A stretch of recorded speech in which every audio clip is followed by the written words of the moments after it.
Olá, desejo que todos estejam bem.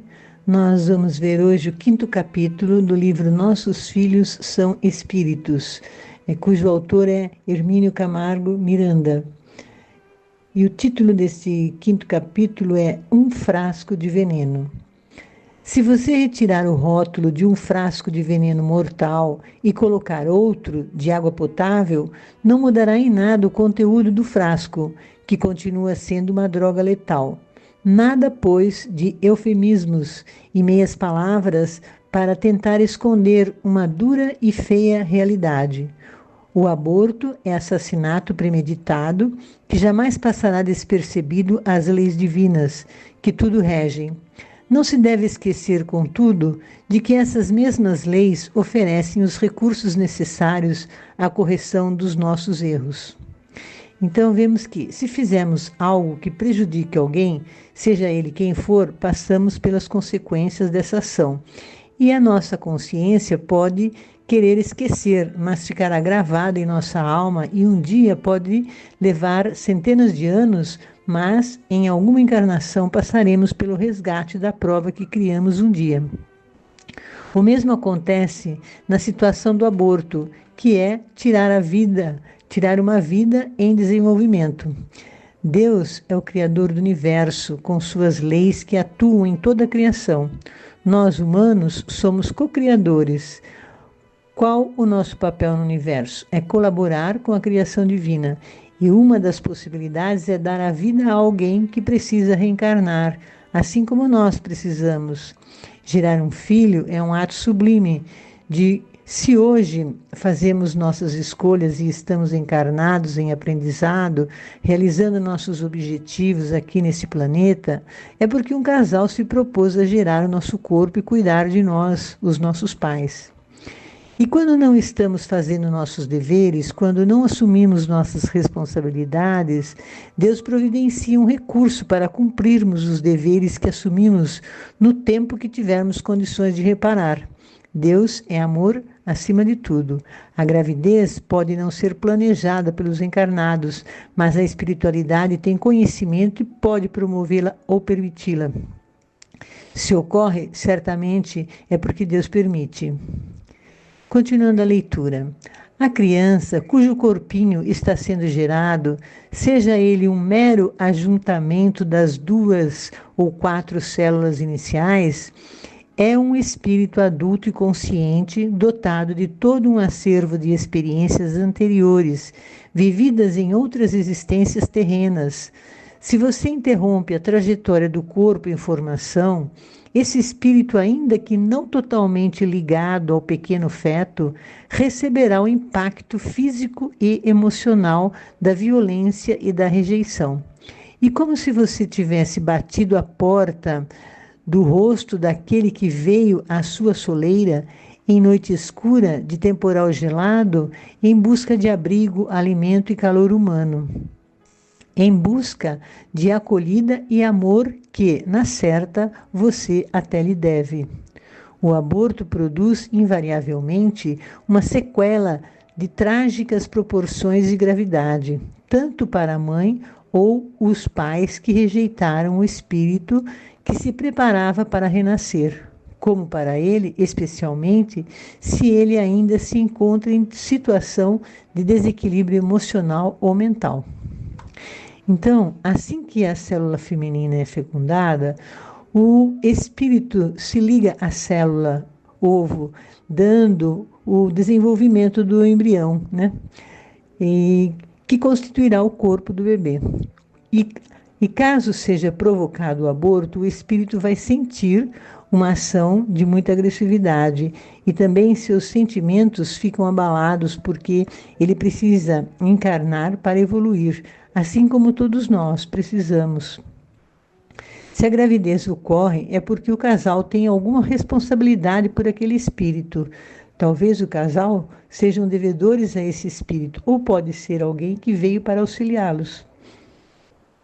Se o espírito é uma pessoa serena, bem ajustada e amorosa, as consequências podem ser minimizadas, ainda que não ignoradas pela lei divina. Mas, se o espírito é rancoroso, dado à violência, e como ocorre com frequência, o casal faltoso lhe deve alguma forma de reparação.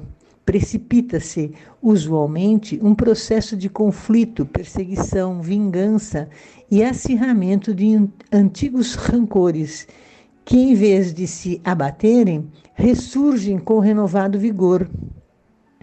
Situações assim podem durar séculos a fio, até que as pessoas envolvidas sejam despertadas para a pacificadora realidade do amor fraterno. Não há saída para as situações criadas pelo crime do aborto, senão pelas vias do amor, da renúncia, da aceitação. Problemas que poderiam ter sido resolvidos, não sem dificuldades, mas com boas possibilidades de êxito, persistem, agravados e mais envenenados que nunca. Então, vemos nesse parágrafo que o espírito pode perdoar desta vez e aguardar outra oportunidade de reencarnar, mas há aqueles que não perdoam e passam a obsediar aquela que seria a mãe ou também o pai. O aborto, continuando a leitura, o aborto resulta sempre de grave erro de avaliação.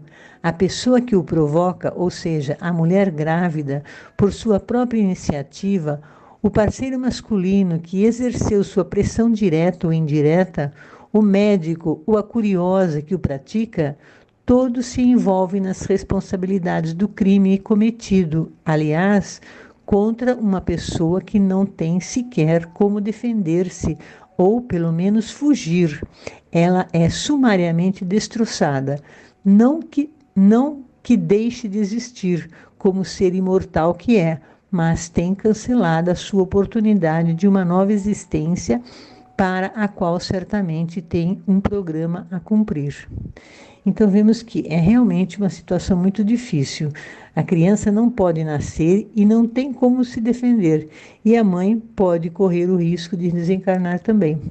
Todos que se envolvem nessa questão do aborto assumem compromissos para o futuro.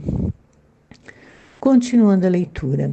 Dispondo em meus papéis, gravações e vivências de histórias dramáticas em torno do problema do aborto, em decorrência do trabalho de muitos anos junto aos espíritos com os quais mantemos antigo intercâmbio, ficamos conhecendo tragédias realmente aflitivas.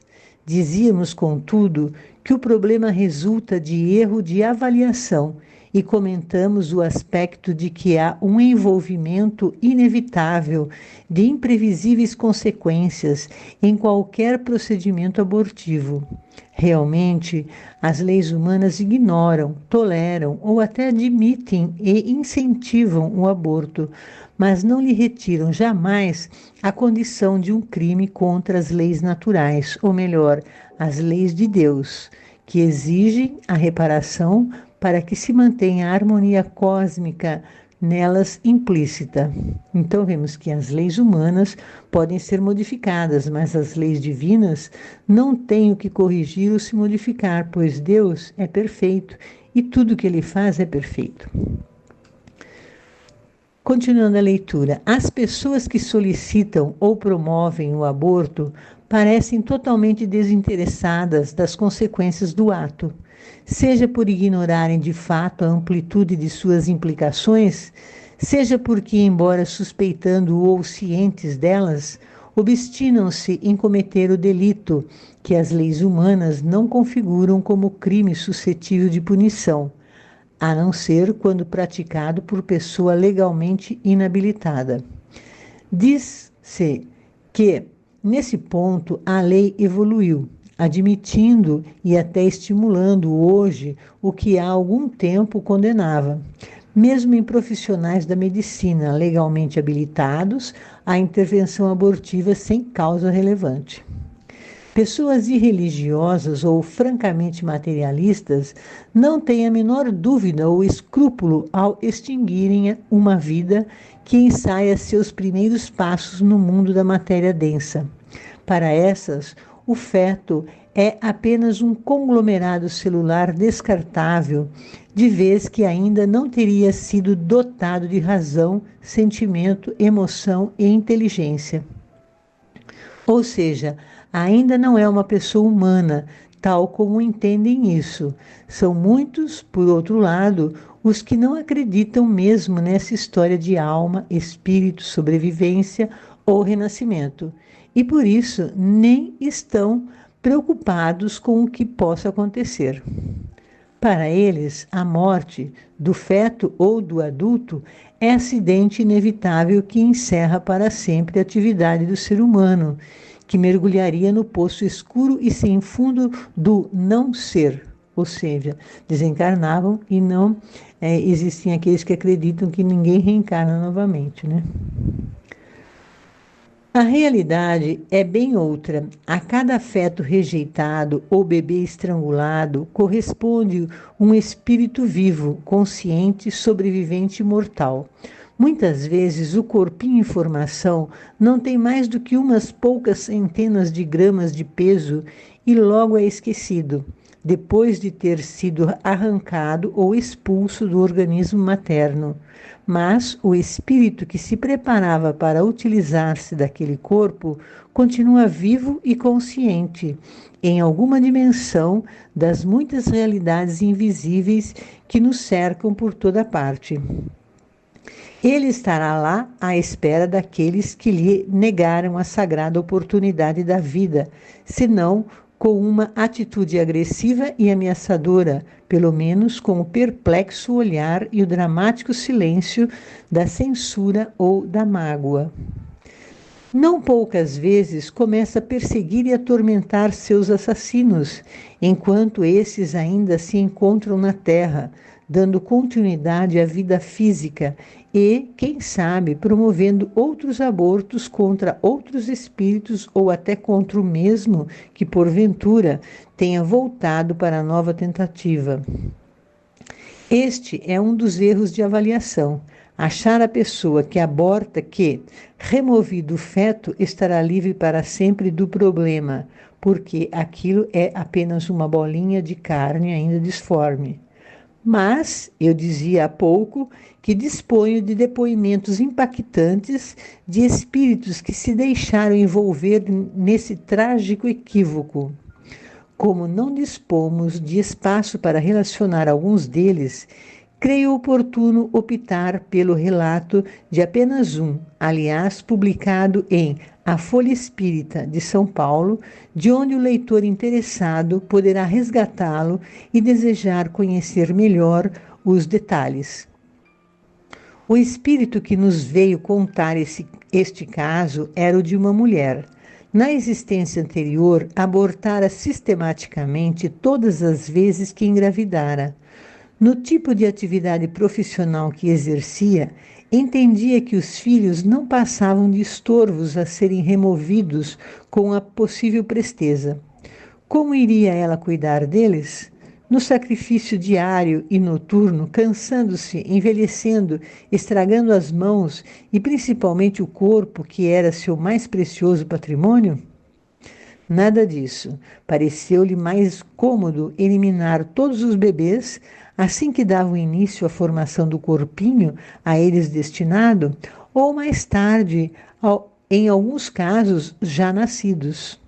Foram 8 ao todo. Ao retornar ao mundo espiritual, pois todos nós morremos inapelavelmente um dia, encontrou-os lá à sua espera e foi recebida com inesperada hostilidade por parte deles, todos revoltados por sua atitude criminosa, que lhes havia cancelado sumariamente as expectativas de vida que nutriam. Muito tempo ficou ela à mercê de seus rancores e agressividades, pois o Cristo não disse que aquele que erra fica escravo do erro e que de lá não sai enquanto não pagar o último centavo da dívida?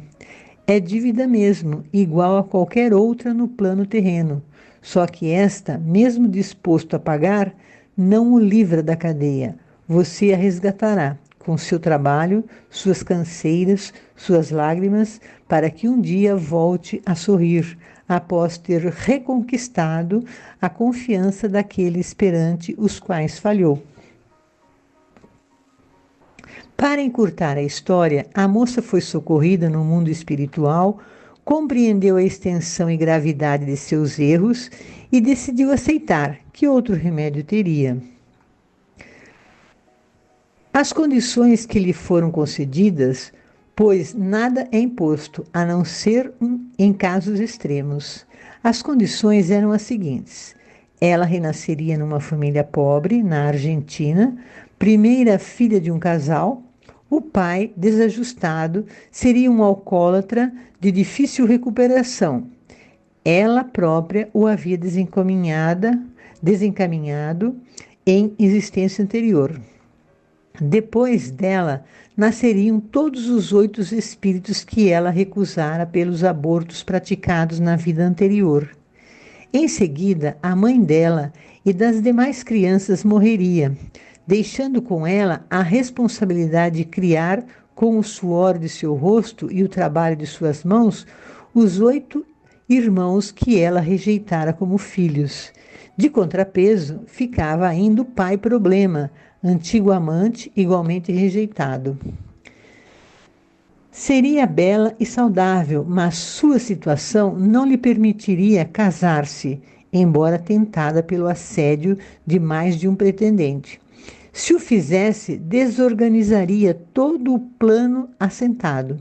Sua tarefa era a mesma de criar as crianças que outrora recusara, o que teria sido bem mais fácil antes, pois naquele tempo dispusera de recursos materiais. Teria de ser feito agora, literalmente, com sangue, suor e lágrimas, mesmo porque seus irmãos, à exceção de um deles, ainda viam nela a mãe assassina de outrora, não a irmã sacrificada de hoje, que tudo fazia para sobreviverem juntos e honestamente.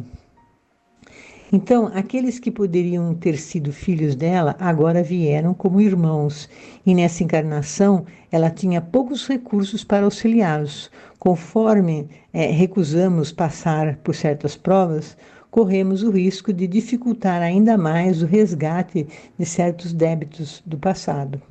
Esses irmãos que foram abortados por ela não recordavam daquela encarnação, mas no íntimo deles, ou seja, no inconsciente, a reconheciam, ou seja, eles não a reconheciam como alguém que os amava.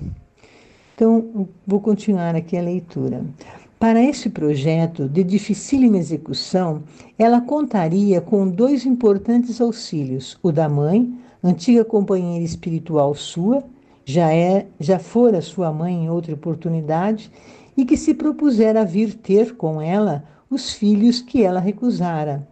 E o irmão maior, o segundo da série, que, a despeito de ter sido também rejeitado por ela, não lhe guardara rancor, por ser um espírito mais equilibrado e evoluído.